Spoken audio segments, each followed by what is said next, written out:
জল দাও তো। শাশুড়ি মা না সারাদিন এটা দাও ওটা দাও করে আমার মাথাটাই খারাপ করে দিচ্ছে। হ্যাঁ মা, আসছি। আজকে শাশুড়ি মাকে জব্দ করেই ছাড়বো। এই নিন আপনার জল। এ মা, এইটুকু জল খেয়ে আমার তেষ্টা মিটবে? যাও গ্লাসটা ভরে জল নিয়ে এসো।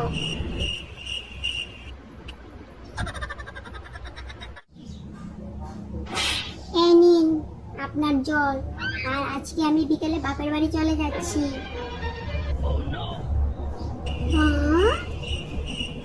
বৌমা বাপের বাড়ি চলে গেলে এই সারাদিনে আমি কিভাবে কাজ করবো? আর কিছুক্ষণ পর পর আমি কাকে অর্ডার করবো? হ্যাঁ